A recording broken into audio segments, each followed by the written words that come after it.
Hello friends, இந்த video இந்த ரெசிபின்னு சொன்னா தான் இது வந்து கரெக்ட்டா இருக்கும்.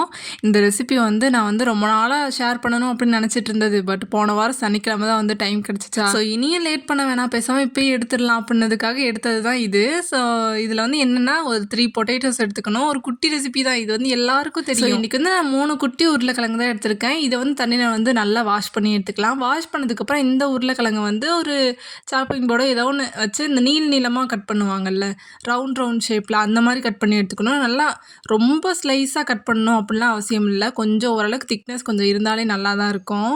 இதை வந்து ரொம்ப ஸ்லைஸாக கட் பண்ணிட்டீங்கன்னா வெந்துட்டு இருக்கும்போதே உடஞ்சி போயிடும். உடையக்கூடாது, அதோட டாஸ்கே வந்து உடையாமல் எடுக்கணும், அதுதான். ஸோ அந்த மாதிரி எடுத்து கட் பண்ணி வச்சுக்கலாம். இதை வந்து இன்னொரு பவுலுக்கு வந்து சேஞ்ச் பண்ணி வச்சுக்கிறேன். அண்ட் உருளைக்கிழங்கு வந்து எப்பயுமே லாஸ்ட்டாக வெட்டிக்கோங்க. இது வந்து கொஞ்சம் கருப்பாயிரும். எனக்கு ஆகலை, நான் வந்து டக்கு டக்குன்னு முடிச்சிட்டேன் வேலையை. பட் இருந்தாலும் இது வந்து கருப்பாயிரும், அதனால் வந்து லாஸ்ட்டாக வந்து இதை வெட்டிக்கோங்க. ஸோ நெக்ஸ்ட்டு வந்து சின்ன வெங்காயம் கொஞ்சம் எடுத்துக்கிறேன். இது வந்து பெரிய வெங்காயம் இருந்தால் தான் நல்லாயிருக்கும். அப்போன்னு பார்த்து வந்து சின்ன வெங்காயம் தான் இருந்துச்சு, அதனால இதை எடுத்தேன். உரிச்சுக்கிட்டே இருக்க வேண்டியதான். இந்த சின்ன வெங்காயம் உரிக்கிறதா பெரிய டென்ஷனு, எனக்கு பிடிக்காத ஒரு வேலை. ஒரு குட்டி பவுலில் வந்து ட்ரான்ஸ்ஃபர் பண்ணி எடுத்துக்கிறேன். இதில் வந்து ஒரு 15 வெங்காயம் இருந்திருக்கும்னு நினைக்கிறேன். அது அவ்வளோதான் இருந்துச்சு. இதில் வந்து வாட்டர் ஆட் பண்ணி கழுவி எடுத்துக்கலாம். ஸோ நெக்ஸ்ட் வந்து இதை வந்து வாஷ் பண்ணி எடுத்தாச்சு. இதையுமே வந்து இந்த நீளமாக கட் பண்ணுவாங்களா, அந்த மாதிரி கட் பண்ணிக்கணும். இதுவே பெரிய வெங்காயம் யூஸ் பண்ணுறீங்கன்னா, ஒரு பெரிய வெங்காயம் எடுத்திருந்தீங்கன்னா அதில் வந்து ஹாஃப் இது போதும். ஒரு குட்டி பெரிய வெங்காயம் எடுத்திருந்தீங்கன்னா அதில் வந்து ஒன்று முழுசாகவே அப்படியே எடுத்துக்கோங்க. ஸோ இதை வந்து குட்டி குட்டி பீஸாக இந்த மாதிரி நீளமாக கட் பண்ணி எடுத்துக்கிறேன். இப்போ இருக்கிற இந்த சின்ன வெங்காயத்தை எல்லாத்தையுமே இந்த மாதிரி கட் பண்ணதுக்கப்புறம் இதையுமே இன்னொரு பவுலில் வந்து சேஞ்ச் பண்ணி எடுத்துக்கலாம். ஸோ இதுதான் முக்கியமான கட்டோன்ற மாதிரி ஒரு இடிக்கல் எடுத்துக்கணும். இதில் வந்து ஒரு 1/4 டீஸ்பூன் வந்து ஜீரகம் எடுத்துக்கிறேன். இதில் வந்து ஒரே ஒரு பூண்டு மட்டும் போட்டால் போதும். சின்ன பூண்டில், அது கொஞ்சம் பெரிய பூண்டு தான். இந்த மாதிரி ஒன்று மட்டும் எடுத்து போட்டால் போதும். நெக்ஸ்ட் வந்து ஒரு கொத்து வந்து கருவேப்பிலை அப்படியே வந்து சேர்த்துக்கிறேன் இது கூட.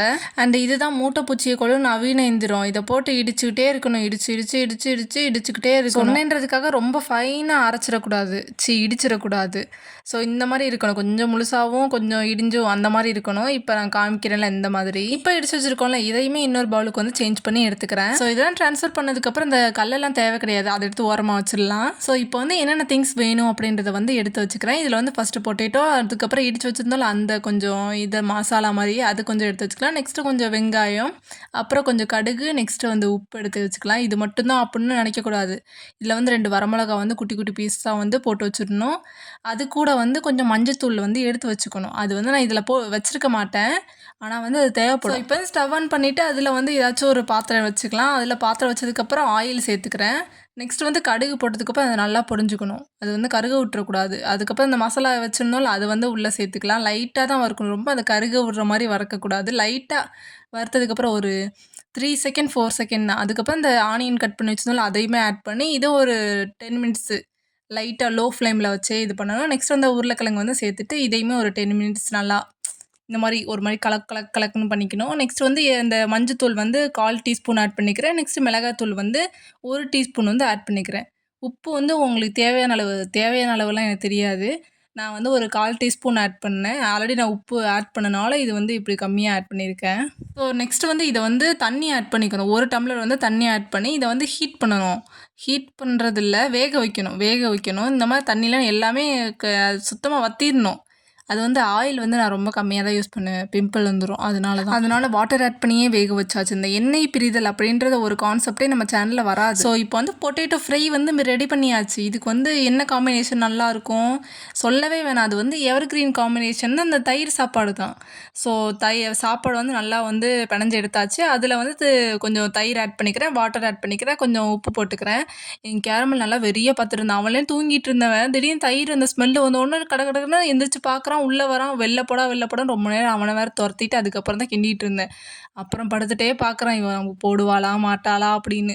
அப்புறம் எல்லாத்தையும் அடுக்கிட்டு வீடியோ மட்டும் முடிச்சுக்கிறேன் உனக்கு தான்டா அப்படின்ன மாதிரி நினச்சிட்டு எல்லாத்தையும் எடுத்து அடுக்கி வச்சு காமிச்சாச்சு. அப்புறம் டேஸ்ட்டு பண்ணி பார்க்கணும்ல, இவ்வளோ தூரம் செஞ்சாச்சு, டேஸ்ட்டு பண்ணி பார்க்காம இருந்தால் எப்படின்னு.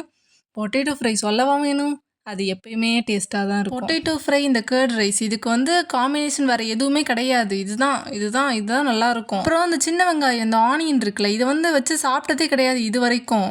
ஒரு வாட்டி ட்ரை பண்ணி பார்க்கலாம் அப்படின்னு சாப்பிட்டேன். நல்லா தான் இருந்துச்சு. ஒரு மாதிரி டிஃப்ரெண்ட்டான டேஸ்ட்டில் இருந்துச்சு. அப்போ இந்த கேரமல் வேறு பார்த்துட்டு இருந்தேன். இனி அவ்வளோதான் தட்டுக்குள்ளே தலையை போட்டுருவான்னு அவனுக்கு கொஞ்சம் எடுத்து வச்சேன். அவன் முஜுக்குன்னு சாப்பிட்டுட்டு இருக்கான். அண்ட் இந்த மாதிரி குக்கிங் வீடியோஸ் எல்லாமே ரெசிபி சீரீஸ்னு பிளேலிஸ்ட் ஆட் பண்ணிக்க மறக்காமல் செக் பண்ணிக்கோங்க. இந்த ஃப்ரை உங்களுக்கு பிடிச்சிருந்துச்சுன்னா மறக்காம ஃபாலோ பண்ணிக்கோங்க. பாய்.